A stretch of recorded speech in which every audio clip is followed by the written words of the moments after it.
창세기 32장 24절로 32절, 구약성경 50페이지에 있고요. 잘 아는 유명한 본문이죠. 우리 한번 24절부터 32절까지 하나님 말씀 한 절씩 교독하겠습니다. 24절입니다. 야곱은 홀로 남았더니 어떤 사람이 날이 새도록 야곱과 씨름하다가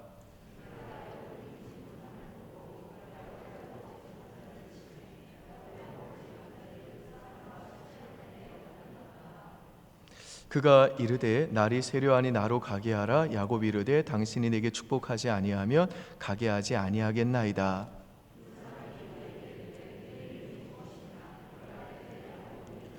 그가 이르되 내 이름을 다시는 야곱이라 부를 것이 아니요 이스라엘이라 부를 것이니 이는 내가 하나님과 및 사람들과 겨루 이겼음이니라.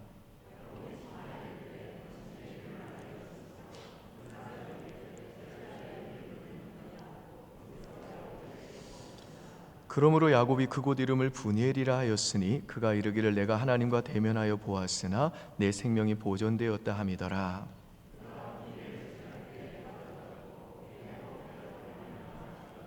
같이 읽습니다. 두 사람이 야곱의 허벅지 관절에 있는 둔부의 힘줄을 쳤으므로 이스라엘 사람들이 지금까지 허벅지 관절에 있는 둔부의 힘줄을 먹지 아니하더라. 아멘. 오늘 본문에 보니까 20년간 그 외삼촌 라반의 집에 있던 이 야곱이 모든 가족과 또 종들과 가축들을 이끌고 드디어 이 고향 땅으로 들어가는 입구에 해당하는 야복강 나루터에 이르게 됩니다. 그런데 야곱은 미리 보낸 그 사자들로부터 무슨 소식을 듣는고 하면요, 형 에서가 지금 무장한 400명과 오고 있다라고 하는 무시무시한 소식을 듣게 됩니다. 그래서 야곱은 너무너무 겁이 나고 두렵고 불안해가지고 결국 가족들이 먼저 그 강을 건너게 한 후에 자신은 한밤중에 이제 이 야복 나루터에 혼자 남게 됩니다. 그런데 이 위기의 밤에 야곱은 하나님의 얼굴을 보게 되는 위대한 사건을 경험합니다. 이 브니엘, 그래서 그곳 이름을 브니엘이라고 했는데 이 브니엘이라는 말은 하나님의 얼굴이라는 뜻입니다. 이 시간에는 이 브니엘이라고 하는 제목으로 본문이 주는 두 가지 메시지를 생각해 보고자 합니다. 첫 번째, 본문이 주는 메시지는 하나님은 나의 약함을 통해서 나의 브니엘로 이끌어 가신다는 겁니다. 이 야곱이 이 한밤중에 야복강 나루터에 홀로 있을 때 갑자기 누군가가 야곱을 덮칩니다. 그래서 야곱은 이 낯선 인물과 날이 새도록 씨름을 하게 되는데요. 24절 한번 보실까요? 같이 읽습니다. 야곱은 홀로 남았더니 어떤 사람이 날이 새도록 야곱과 씨름하다가, 이 씨름이라고 하는 말은 말 그대로 이 두 사람이 서로 뒤엉켜 가지고 격렬하게 레슬링을 했다는 뜻입니다. 근데 오늘 본문 30절에 보시면 이 낯선 인물을 가리켜서 야곱이 하나님이다라고 고백을 하게 됩니다. 그래서 브니엘, 하나님의 얼굴이라고 그 장소 이름을 정한 것이죠. 그러니까 이 밤에 갑작스럽게 야곱에게 달려들어가지고 밤새도록 이 야곱과 더불어 씨름을 시작하신 분은 다름 아닌 하나님이셨다는 말입니다. 그리고 이 씨름에서 야곱은 자신을 공격하는 이 낯선 인물이 처음에는 하나님인 줄도 모르고 밤이 새도록 아주 격렬하게 대항합니다. 저항합니다. 그러다가 날이 거의 새려할 때에 이 낯선 인물이 야곱의 허벅지 관절을 칩니다. 25절 보실까요? 같이 읽습니다. 자기가 야곱을 이기지 못함을 보고 그가 야곱의 허벅지 관절을 치매 야곱의 허벅지 관절이 그 사람과 씨름할 때에 어긋났더라. 이 허벅지 관절은 우리 몸을 지탱해주는 엉덩이 뼈를 가리킵니다. 씨름 선수들이나 레슬링 선수는 이 엉덩이 뼈를 이용해서 상대방을 메어 치는데요. 그래서 이 낯선 인물이 지금 이 야곱의 허벅지 관절을 쳤기 때문에 야곱은 이제 이 뼈가 어긋나게 되면서 몸의 균형이 흐트러지고 완전히 무기력한 존재가 돼버린 겁니다.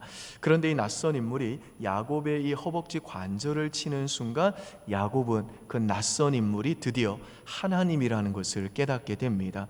그러니까 야곱은 이 순간에 비로소 뭘 깨달았느냐? 하나님께서 자신을 죽이지 않으려고 의도적으로 밤새도록 힘을 조절하면서 자신과 일부러 아주 의도적으로 어떤 목적을 가지고 밤새도록 자신과 씨름을 하셨다라는 사실을 깨닫게 됐다는 겁니다.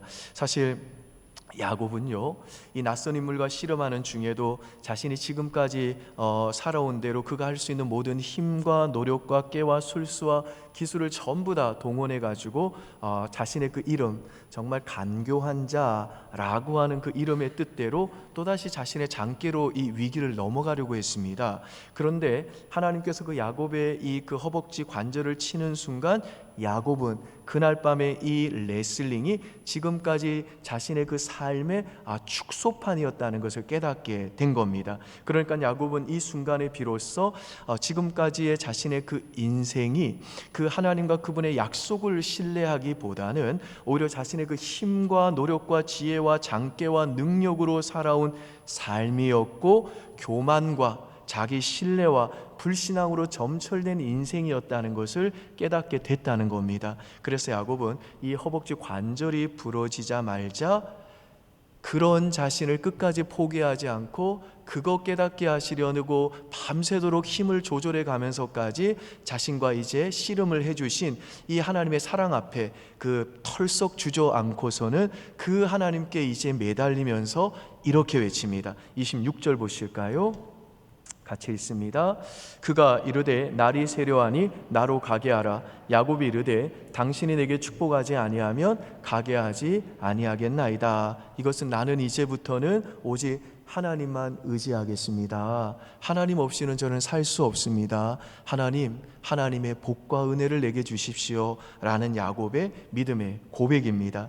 그러니까 지금 이 야곱은 이 브니엘 체험을 통해서 하나님 백성들만이 터득하고 소유할 수 있는 아주 값진 영적 비밀을 깨닫게 되었는데, 그 비밀이 뭐냐? 하나님은 나의 약함을 통해 하나님의 얼굴을 보게 되는 브니엘 체험으로 나를 이끄신다는 것입니다. 여러분, 저와 여러분의 삶에도 여러 가지 약한 부분들이 있죠. 그렇죠. 스펙이 약하고, 건강이 약하고, 또 학벌이 약하고, 또 남과 비교해서 능력과 재능이 떨어지고, 돈을 또 못 벌고, 나이가 또 많은 여러 약함이 있습니다. 약함은 누구에게나 다 있다는 것입니다. 그런데 우리 신자는 시시각각 내 삶에 다가오는 내 약함을 어떻게 바라봐야 되느냐? 내 약함은 하나님께서 나를 이 브니엘 체험으로 인도하시기 위해 하나님이 내게 주신 선물로 바라봐야 된다라는 것입니다. 그리고 우리의 시각이 내 약함도 하나님이 주셨다라고 이렇게 바뀌면 우리 삶이 어떻게 변하느냐? 내 인생의 약함이 이제 불행으로 보이지 않고 유익으로 보이기 시작한다는 것입니다. 내 삶에 일어나는 내게 있는 이 연약함, 나쁜 일, 뭔가 채워지지 않는 일은 이것 때문에 내 가정이나 내 삶을 나쁜 방향, 불행한 방향으로 내 삶을 이끌어가는 것이 아니고, 내 연약함은 도리어 나로 하여금 저 브니엘 체험을 하게 되는 그 복된 믿음의 자리로 가게 하기 위해 하나님이 내게 주신 선물이다 라고 우리는 나의 약함을 보게 된다라는 것입니다. 이전에는 내가 이 약함만 없으면 내가 참 행복하겠다. 내가 좀 학력만 좋아지면 내가 행복하겠다. 내가 살만 좀 빠지면 내가 괜찮겠다. 내가 좀 돈만 좀 있으면, 건강만 있으면 내가 이것을 또 다 이룰 수 있겠다. 내 삶이 아직 부족한 이 부분에는 하나님이 계시지 않는다라고 생각했는데, 하나님이 내 부족함을, 내 연약함을 주셨다는 것을 알면 내가 이제 이것을 불행으로 여기지 아니하고 오히려 이 약함을 통해 하나님의 얼굴을 보게 되는 그 브니엘 체험으로 가게 되고, 나는 하나님만 의지하는 복된 믿음의 자리로 가게 된다라는 것입니다. 아멘이세요, 여러분? 아멘. 여러분, 배구 선수 김연경 선수 잘 아시죠? 이분이 또 중국에서 활동하시다가 다시 또 흥국생명으로 돌아오셨잖아요. 이분이 지금은 키가 굉장히 큽니다마는 과거에는 배구 선수로서는요, 키가 작으셨대요. 청소년기에 너무 키가 작으니까 맨날 배구 선수인데 후보인 거예요. 그리고 이분이 맨날 들었던 말이 뭐냐, 이제 쉬는 시간만 되면 야 김연경, 너는 쉬는 시간 동안 우유 좀 먹고 키 좀 크고 있어라, 이렇게 맨날 굴욕적인 말을 들을 정도로 키가 작아가지고 그 말에 굉장히 상처를 받았다는 겁니다. 그리고 키가 작으니까 당연히 뭐 주전도 못하고 교체를 하면 질 것 같으니까 교체도 안 시켜주고, 그래서 교체를 해도 공격을 못하니까 맨날 다른 사람의 그 포지션이 빵꾸 나면 자기가 땜빵을 했다는 것입니다. 그래서 이분의 고백이 뭐냐, 내 포지션은 언제나 벤치였다라는 거예요. 그래서 이분이 내가 할 수 있는 게 뭘까, 체격을 내가 따라갈 수 없으니까 내가 할 수 있는 일은 두 가지뿐이다. 하나는 배구 포기하는 것, 또 하나는 현실을 받아들이는 것. 근데 배구는 포기 못하겠으니까 이제 현실을 받아들인 게 뭐냐, 내가 공격은 안 되니까 키가 작아서 이제 수비를 해보자. 그때부터 리시브 연습을 엄청 하면서 공이랑 내가 하나가 되겠다는 마음으로 그냥 수비만 열심히 연습을 했다는 겁니다. 그런데 고1까지 하나도 크지 않다가 고2에 2학년 올라갔는데 반전이 일어났다는 거예요. 내가 크지 않았던 이 약함이 내 인생 전체를 바꾸더라는 겁니다. 한번 들어보십시오. 반전은 고2로 올라가면서 시작되었다. 키가 좀 자라는가 싶더니 그야말로 쑥쑥 크기 시작했다. 고1 때 나는 키가 172cm로 학년 선수 중에 가장 작았는데 고1 때 171이었는데 작은 키래요, 배구 선수한테는. 근데 그 1년 사이에 무려 183까지 무려 12cm가 큰 것이다. 게다가 거기서 멈추지 않고 그 이후로 현재 키인 192cm까지 자랐으니 나로서도 예상하지 못한 놀라운 일이었다. 그 다음이에요. 그 다음이 중요한데 한번 들어보십시오. 보통 어릴 때부터 신장이 큰 선수들은 공격 위주로 훈련을 해서 수비에 약하다. 그리고 긴 팔다리의 그 움직임에 익숙해져 움직이는 속도도 빠르지 않은 편이다. 그러나 나는 그동안 작은 키에 맞추어서 수비를 강화하고 속도를 높여왔으니 체격 조건이 좋은 선수가 가진 약점을 의도치 않게 수년 동안 보완해 온 것이나 다름없었다. 게다가 배구는 신장이 큰 영향을 미치고 신장이 큰 영향을 미치는 종목이라 키가 크는 대로 공격력도 높아지기 시작했다. 나는 타격 높이가 월등한 공격수로 떠올랐고 안정적인 수비와 조화를 이루면서 단숨에 주목을 받았다. 반응은 즉각적으로 나타났다. 청소년 국가대표로 발탁되어 태극마크를 달고 경기를 뛰게 된 것이다. 이 김연경 씨가 쓴 아직 끝이 아니다 라는 이 에세이에 나온 얘기입니다.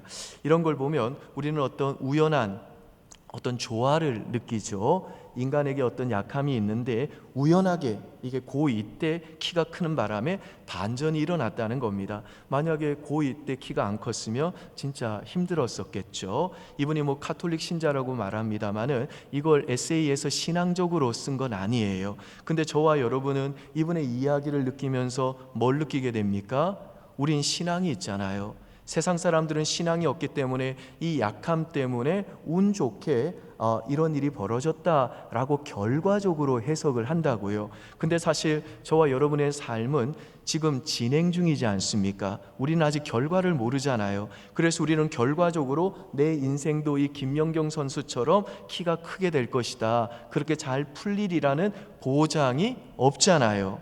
그렇잖아요. 근데 신앙을 가진 우리 신자의 시각은 다르다고요. 어떻게 다르냐? 만약에 내 인생의 그 강함과 약함 모두를 주관하는 존재가 실제한다면, 그리고 그분이 나를 사랑하시는 하나님이시라면, 그러면 내 약함도 하나님 안에서 해석할 수 있는 그 결과가 반드시 선하고 좋을 것이라고 하는 그 소망을 우리는 가질 수 있다라는 것입니다. 여러분, 사실 저와 여러분 오늘 이 자리에 계십니다마는 우리 중에 약함이 없었더라면 누가 여기 와 있겠어요? 우리 교인들 중에도요, 제가 다 밝힐 수는 없습니다마는 저를 비롯해 가지고 정말 누가 우리 과거를 정말 탈탈 털면요, 정말 교회 다니지 못할 성도님들 많이 계십니다. 정말 소주를 까도 과거에 그렇게 잘 깔 수가 없어요. 그 고집은요 또 꺾이지 않는 황소 고집입니다. 저도 얘기 드렸죠. 저희 아버지한테 제가 아빠 저 이 목사 안 됐으면 제가 뭐 됐을 것 같아요 그랬더니 조금의 망설임도 없이 뭐 천호동에서 삐끼나 하고 있겠지. 야, 이게 진짜 친아버지 맞나 싶어요. 그런데 친아버지가 그렇게 평가했다면 그거 맞는 거잖아요. 그런데 그런 사람들이 그 인생의 약함 때문에 이렇게 이 밤에 드라마 안 보고 1,000원짜리 변호사 안 보고 교회 와가지고 이렇게 주님 의지한다는 것, 이건 상상할 수 없는 일이라고요. 그래서 여러분, 개인적으로 정말 부족하지 않을 것 같은 사람들인데 하나님이 그 사람들을 신앙적으로 다루실 때는요, 꼭 이상한 일이 하나씩 생깁니다. 가족 가운데 어떤 문제가 갑자기 생기고요, 어떤 분은 얼토당토 안 되는 일에 휘말리기도 하고요, 갑자기 뭐 말도 안 되는 자녀의 방황, 말도 안 되는 생각지도 못했던 질병, 말도 안 되는 그 사업의 실패, 회사의 부도, 뭐 이런 게 팍팍 터진다고요. 그러면 꼭 뭐라고 말하냐? 그거 하나 때문에 내 인생이 꼬였다는 것입니다. 그런데 여러분, 우리가 만일에 내 약함은 하나님께서 나를 분이의 체험으로 인도하시기 위해 하나님이 내게 주신 복이고 선물이다 라고 우리가 믿음으로 해석을 하면 어떻게 되냐?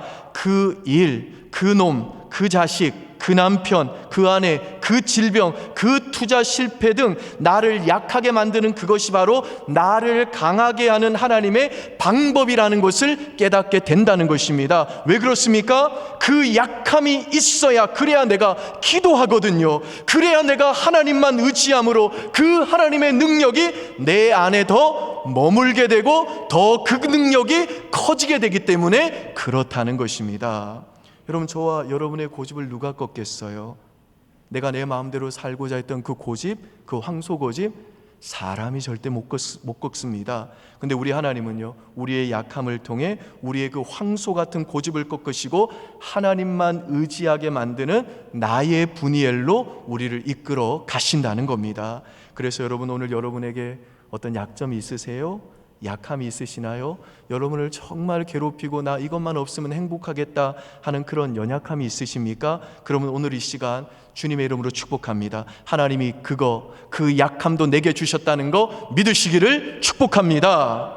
하나님이 내게 약함 주셨다는 이 혁명적인 생각이 내 안에 시작될 때 우리는 그 약함을 통해 주님, 나 정말 약합니다. 하나님만이 나의 힘이십니다. 나는 하나님 외에는 의지할 것이 없습니다. 그러므로 내게는 하나님의 능력과 복이 필요합니다라는 이 복된 믿음의 고백을 토해내는 나의 분이엘로 가게 될 줄 믿습니다. 아멘이시죠, 여러분? 아멘. 두 번째로 본문이 주는 메시지는 우리는 하나님의 시선이 필요한 존재라는 것입니다.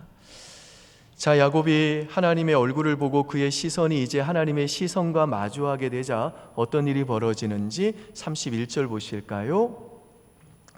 같이 한번 읽습니다. 시작.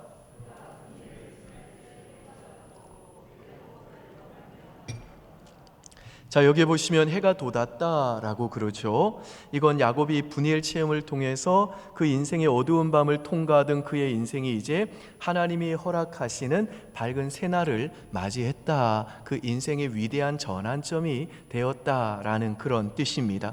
그리고 우리가 33장에 보시면요, 야곱이 그렇게 무서워하던 에서를 만나는데 뭐라고 고백하느냐? 내가 형님 얼굴을 보니까 하나님 얼굴을 보는 것 같습니다. 여러분, 에서의 얼굴이 하나님의 얼굴처럼 보일 리가 없잖아요. 근데 야곱이 분이엘 체험을 하고 나니까, 하나님의 얼굴을 보고 나니까 야곱이 변한 거예요. 그래서 그 은혜의 눈으로 형을 보니까 하나님의 얼굴처럼 보였다는 겁니다. 그러니까 우리가 아무리 껄끄러운 인간관계가 있다 할지라도 우리가 먼저 하나님의 얼굴을 보고 우리의 시선과 하나님의 시선이 마주하여 우리 안에 하나님의 은혜가 임하면 어떻게 되느냐? 껄끄러웠던 인간관계도 극복할 수 있는 힘을 얻게 된다는 겁니다. 여러분, 이게 바로 하나님의 시선이 우리에게 주는 능력입니다. 사실 예배가 뭐냐? 하나님의 얼굴을 대면하고 하나님의 시선과 내 시선이 마주치는 시간, 이게 예배입니다. 근데 요즘 젊은 사람들은요, 이게 예배다라고 설명을 해주며 굉장히 싫어해요. 굉장히 거북하게 생각해요. 왜냐? 내 삶이 하나님이랑 마주한다. 하나님의 시선이 나를 향한다. 하나님이 그 얼굴을 내게 향해서 내게 향해 들어서 내 삶을 보고 계신다. 내 삶을 늘 지켜보시고 다 아신다. 이런 말 들으면 굉장히 부담되기 때문에 그렇습니다. 그래서 이런 사람들이 제일 도망치고 싶은 것이 무엇이냐? 하나님의 얼굴이고 하나님의 시선이라는 것입니다. 여러분, 자녀가 부모님 품에 있다가 사춘기가 되면 제일 먼저 하는 일이 뭐죠? 요즘 저희 집에서 일어나고 있는 일인데 방문을 닫는 거잖아요. 그 다음에 뭘 느끼죠? 얘네들이 자유를 느낀다고요. 그러니까 아무도 나를 쳐다보지 않는다. 여기서부터 자유를 느낀다는 것입니다. 이제 내 마음대로 할 거고, 이제 나는 부모님 시선을 떠나서 내가 내 삶을 관리할 거라는 것입니다. 그래서 교회에 새로 온 사람이 와서 이제 교회 모임에 갔는데, 신자들이 하나님이 나를 지켜보시고 있다는 생각이 들어서 제가 이런 일을 했었는데 이제 이런 일을 안 하기로 했어요. 이런 말을 하면 처음 온 사람들은 어떻게 생각하느냐? 어떻게 저런 말을 하는 사람이 다 있나? 저렇게 속박되어 있는 사람이 다 있나? 하나님이 보이지도 않는데 그 시선을 의식하며 살아가나? 하고 하니까 굉장히 자유롭지 못하고 속박되는 것처럼 생각해가지고 교회에 오기를 껄끄러워하고 그런 말을 거부한다는 것입니다. 그런데 여러분, 우리 인간은요, 자유도 필요하지만 시선도 필요한 존재입니다. 저와 여러분에게는 자유와 시선, 이 두 가지가 다 필요하다는 거예요. 아서 밀러라고 하는 극작가가 있는데 유명한 작품이 있죠. 어느 세일즈맨의 죽음이라는 작품을 썼는데 이분이 그 내용이 뭐냐? 주인공이 이제 성공하지 못하고 아둥바둥하면서 사는 미국의 대공황 이후에 굉장히 힘들게 사는 세일즈맨입니다. 매일 열심히 살면서도 늘 만족을 못하는 출장 세일즈맨이에요. 그러다 보니까 출장이 잦아요. 근데 출장을 갈 때마다 내 인생이 너무 어렵고 외로우니까 이 사람이 계속 바람을 피우는 거예요. 출장 갈 때마다 그가 묵는 호텔에서 여자를 계속 만나는 겁니다. 그러면서 보통 남자들이 스스로를 합리화를 하는 것처럼 그렇게 살아요. 사는 게 내가 힘드니까 다 이렇게 사는 거지 뭐, 내가 좀 바람 피운다고 뭐가 문제가 되나, 이런 식으로 살아가는 겁니다. 근데 이 남자한테는요, 아직 취업하지 못한 아들이 하나 있는데 이 남자는 이 아들을 너무너무 사랑해서 정말 이 아들이 잘 되기를 바랍니다. 이 아들이 34살짜리 아들인데 어느 날 호텔에 그 아빠를 만나러 왔다가 이 아빠가 여자랑 같이 방을 쓰고 있다는 것을 보게 된 거예요. 이 남자가 굉장히 당황을 했죠. 그래서 당황하면서 아들에게 이렇게 말합니다. 아들아, 괜찮아. 이런 거는 네가 어른이 되면 네가 다 이해할 수 있을 거야. 네가 지금 어려서 그렇고 크면 그걸 이해하게 될 거다. 근데 이 아들이 떠나지 않고 아빠를 계속 쳐다보고 있는 거예요. 그랬더니 아빠가 야, 빨리 나가라니까, 로비로 빨리 내려가라니까, 빨리 나가자 하고 손을 잡고 그렇게 하는데도 이 아들이 계속 아들을 쳐다보는 겁니다. 그리고 이제 아들의 눈에 눈물이 고이기 시작을 해요. 아빠가 그 아들한테 이렇게 말합니다. 빨리 나가라니까, 명령이야, 빨리 내려가. 하는데 안 내려가요. 아들이 아빠를 계속 쳐다보고 있다가 말합니다. 거짓말쟁이, 엉터리, 사기꾼, 당신은 가짜야 라는 얘기를 합니다. 그 순간 아빠가 이제 다 무너지는 거예요. 무슨 말이죠? 이 아빠는 지금까지 자기는 가족의 눈을 피해 자유롭게 살 수 있다고 생각을 했습니다. 그러니까 세일즈맨으로 일하다가 내가 힘들어요. 그래서 나는 자유롭게 여자도 만나고 그랬어요. 그래도 된다고 생각했다고요. 그 정도의 보상은 나에게 주어져야 된다고 생각을 했다고요. 근데 내가 사랑하던 그 아들이 나를 바라보던 그 시선이 나 때문에 실망했다는 것을 알자 그 삶 전체가 무너지기 시작했다는 겁니다. 아빠가 원했던 아들의 시선은 그게 아니었다는 거예요. 이 아들은 아빠로부터 받고 싶었던 시선이 있었고, 사실은 이 사람은 자유 때문에 그 인생이 유지할 수 있었던 것이 아니라 그 사랑하는 아들이 자신을 바라보았던 그 따뜻한 시선이 오히려 이 남자가 살아갈 수 있는 힘이었다는 겁니다. 여러분, 지금 이 주인공이 사는 모습이 우리랑 똑같다는 겁니다. 지금 우리에게 꽤 많은 자유가 있습니다. 그래서 내가 혼자 원하는 것을 다 할 수 있고, 내가 나름 수고하니까 나는 웬만큼 즐기는 게 맞다, 즐기면 행복해질 거다 라고 이야기하고 있습니다. 그래서 교회에 와서 어떤 젊은이한테 당신은 하나님의 시선으로부터 자유롭지 못하고 하나님을 떠난 존재이기 때문에 하나님과의 관계를 회복해야 됩니다. 말하면 엄청 화를 내면서 이렇게 얘기합니다. 나는 바로 그 말 때문에 기독교를 싫어한다는 겁니다. 내가 얼마나 힘들고 살고 있는지 아세요? 난 지금 취업도 안 되고 집값도 너무 비싸고 매주 이렇게 살아가는 게 너무 힘든데 나한테 하나님이 이래라 저래라, 하나님이 보고 계신다, 하나님의 시선을 의식해야 된다, 자꾸 이런 얘기하면 짜증난다는 것입니다. 사는 게 힘드니까 술 좀 마실 수 있는 거고, 클럽 좀 갈 수 있는 거고, 여자 좀 만날 수 있는 거고, 자유롭게 살아야죠 라고 그런다는 것입니다. 이런 식으로 교회에 대한, 하나님에 대한 거부감을 나타낸다는 것입니다. 그런데 여러분, 기독교는요, 그 현실을 무시하는 것이 아니라 바로 그 현실 때문에 기독교가 우리에게 주는 메시지는 뭐냐? 사람은 자유와 동시에 이 시선을 원하는 존재이기 때문에 자유를 추구하면서 사람들이 가고 있는 것처럼 보이지만 결국 그 자유를 추구하면서 결국 그 사람이 가는 곳이 어디냐 하면 나를 인정해 주는 곳, 나보고 무조건적으로 용납해주고 나를 사랑한다고 말해주는 것, 내가 지금 괜찮다라고 말해주는 그 따뜻한 나를 향한 사랑의 눈길로 나를 쳐다보는 그 시선이 있는 곳으로 나는 향하게 될 것이다 라는 것입니다. 그래서 기독교에서는 이 자유와 시선, 이 둘은 절대로 분리하지 않는다는 것입니다. 사람들은 원래 자기보다 훨씬 고상한 존재의 인정을 받고 위대한 존재의 시선을 받아야만 안정감을 느낀다는 것입니다. 근데 지금 이 시대는요, 이런 사실은 다 지워버리고, 이 시선에 대한 이야기는 다 지워버리고, 내 행복이 제일 중요하고 내가 재미 보는 게 제일 중요한 거야 라고 하면서 자유만 추구하게 만든다는 것입니다. 그런데 제가 이렇게 말하면 또 사람들은 또 이렇게 말해요. 목사님 좋습니다. 내가 자유롭게 추구하면서도 나는 사실 사람들의 인정을 바라고 있다는 거, 많은 사람들이 나한테 너 참 잘 살았다, 이렇게 나보다 높은 사람한테 내가 인정받길 원하는 거 저 인정하겠습니다. 그런데 정말 제가 싫은 게 뭐냐면 교회 가면 자꾸 이런 소리 한다는 겁니다. 내가 죄인이다, 자꾸 이런 소리 하면서 삶을 고치라는 그 잔소리를 설교를 통해 매주 들어야 되는데 그거는 내가 진짜 싫다는 겁니다. 차라리 내가 그냥 착하게 살고 좀 내 삶을 고쳐보는 게 낫지, 그렇다고 해서 내가 시선을 받아야 된다고 해서 교회 가가지고 맨날 나보고 잘못했다고 그러고 삶 고치라고 그러고 성실하게 살라고 그러는데, 이런 얘기를 듣느니 차라리 나는 교회 안 다니고 내가 그냥 착하게 살아 보겠다는 것입니다.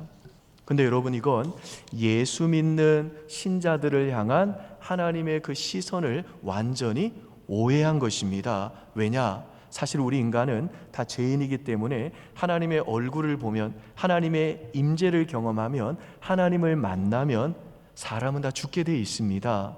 그래서 구약에서는요, 절대로 하나님이 계신 곳에 사람이 가까이 하지 못하게 했습니다. 하나님의 임재 가까이 오면 죄인된 인간은 무조건 죽을 수밖에 없다는 것입니다. 근데 오늘 본문에 보니까요, 야곱이 하나님의 얼굴을 정면으로 봤는데도, 이 분이엘 체험을 했는데도 야곱이 안 죽어요. 29절과 30절 보실까요? 29절과 30절 같이 읽습니다. 야곱이 청하여 이르되 당신의 이름을 알려주소서. 그 사람 이르되 어찌하여 내 이름을 묻느냐 하고 거기서 야곱에게 축복한지라.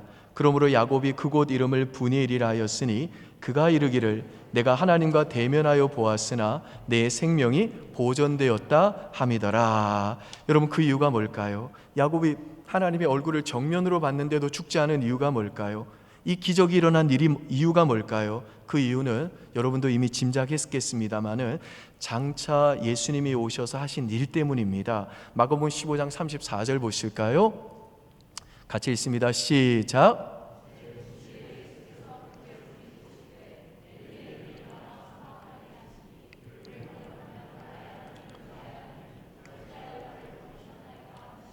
자, 여기 보시면 예수님이 부르짖는데도 하나님께서 자신의 얼굴을 예수님께 보여주지 않으시죠. 가리시죠. 그러니까 하나님이 내 대신 그 아들 예수님을 버리심으로 저와 여러분이 이제 그 하나님의 얼굴을 정면으로 쳐다볼 수 있는 은혜를 얻게 하셨다는 것입니다. 그런데 예수님이 십자가에서 죽으시는 동시에 일어난 일이 한 가지 더 있는데 그게 뭐냐? 마가복음 15장 37절과 38절 보시죠. 시작. 예수께서 큰 소리로 지르시고 숨지시니라. 이에 성소 휘장이 위로부터 아래까지 찢어져 둘이 되니라.